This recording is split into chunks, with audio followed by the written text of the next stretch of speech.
Assalamualaikum warahmatullahi wabarakatuh. Auzubillahi minasyaitonirrajim. Bismillahirrahmanirrahim. Walaqad ra'ahu bil ufuqil mubin.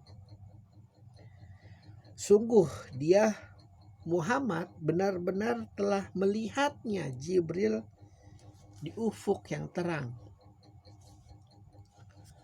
Allah memastikan bahwa nabinya itu Muhammad, nabi terakhir itu benar-benar telah melihat utusannya, yaitu Jibril yang menyampaikan kalamnya untuk Rasulullah.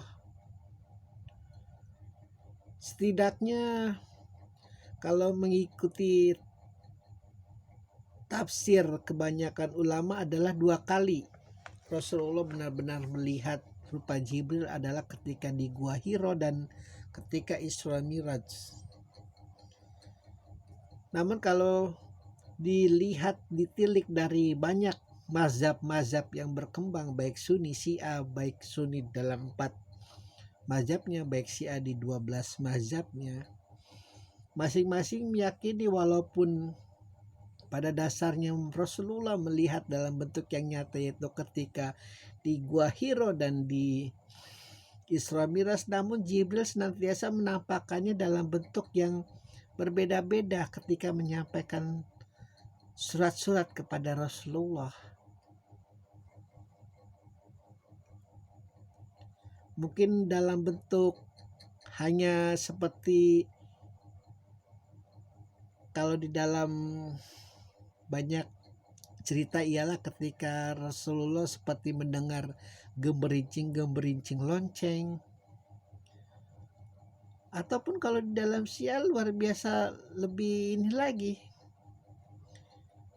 lebih frontal lagi Jibrilnya. Bahkan mereka meyakini bahwa terkadang Jibril datang ketika Rasulullah sholat, bertemu dulu dengan Imam Ali, bercakap seperti itu malah.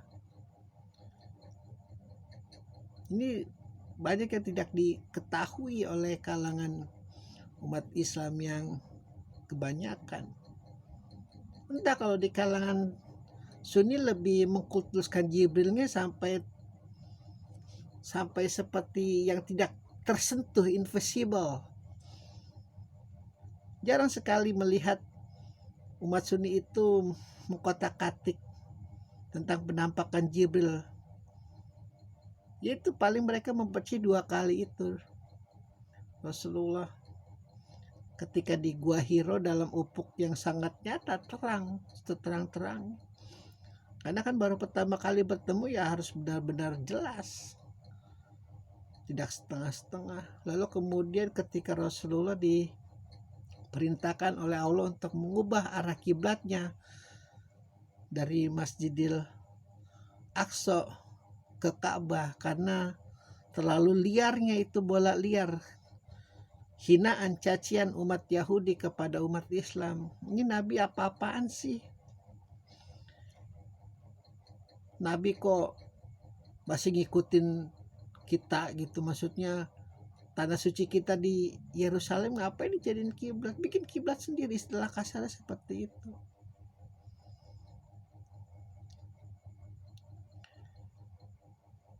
Banyak kisah-kisah mistik, banyak kisah-kisah irfani terutama di kalangan Syiah yang Jibril itu ya seperti sahabat saja dengan Rasulullah. Memang luar biasa kalau Syiah, kalau dalam mistiknya, karena memang dia meyakini bahwa Imam Ali itu memiliki makrifat, memiliki tingkat irfan, memiliki tingkat kesupian yang lebih tinggi di atas rata-rata daripada sahabatnya. Maka kalangan turun temurunnya juga ya seperti itu. Ya sudah biasa saja kalau ngobrol tentang Jibril, tidak seperti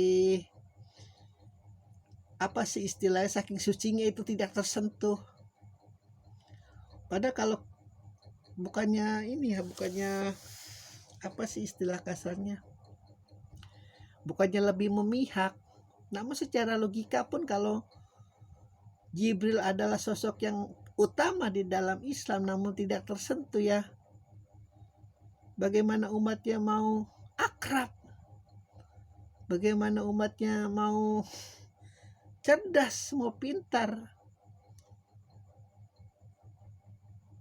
Jibril itu luar biasa, malaikat yang ditaati lagi dipercaya. Padahal kita tahu sendiri malaikat itu tidak pernah berdosa, tidak pernah bohong, tidak pernah ingkar. Tapi ada satu malaikat yang lebih ditaati, lebih dipercaya daripada malaikat yang lain, adalah Jibril.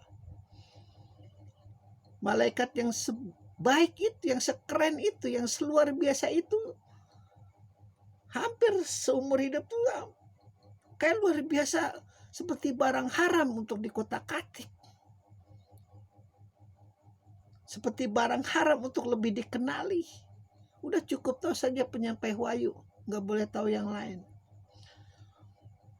Padahal ketika kita lebih mengenal Jibril, ketika kita lebih memahami Jibril, ketika kita mengetahui bahwa sayapnya itu di dalam surat tafsir kalangan Sunni lebih banyak adalah 600 lembar sayap, yang ketika Rasulullah dilempar batu, dahinya berdarah.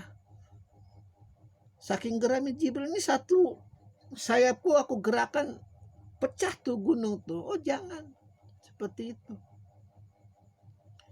Jibril adalah sebenarnya sosok yang harus lebih menjadi akrab lagi bagi umat Islam. Bukan sosok yang apa ya istilahnya ya, hanya sepintas saja. Allah pesuruhnya Allah, nggak perlu kita mengenal lebih dalam, lebih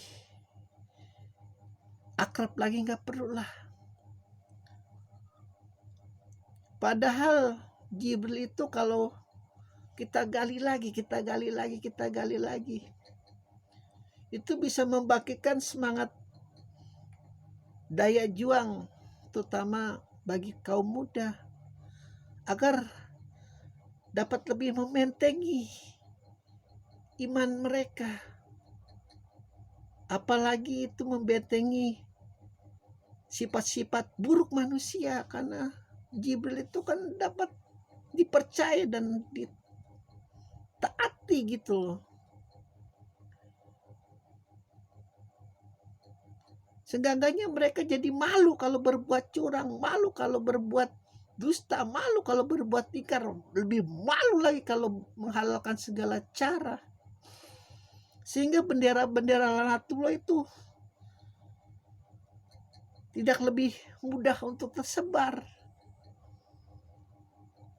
Karena kalangan muda kita ini lebih percaya kepada Lanatullah, lebih percaya kepada iblis dibanding lebih percaya kepada Jibril.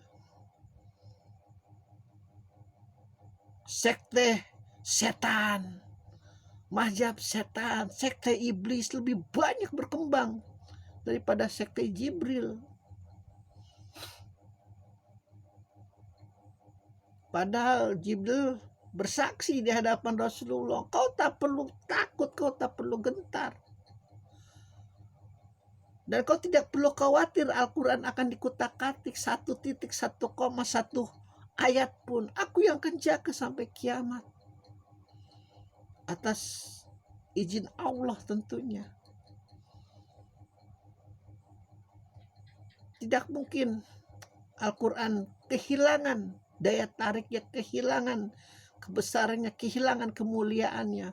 Meskipun di zaman sekarang diludahin, dibakar, bahkan dikorupsi, luar biasa kan, Al-Quran tidak akan kehilangan kemuliaannya. Itu siapa yang berkata? Jibril.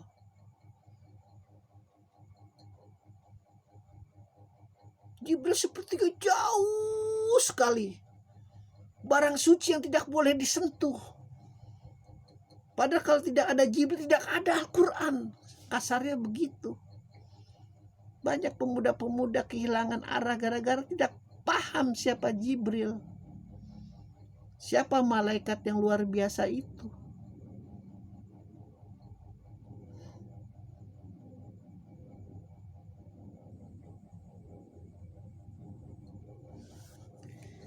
Sungguh dia Muhammad benar-benar telah melihat Jibril di ufuk timur yang terang. Alhamdulillahirabbil alamin.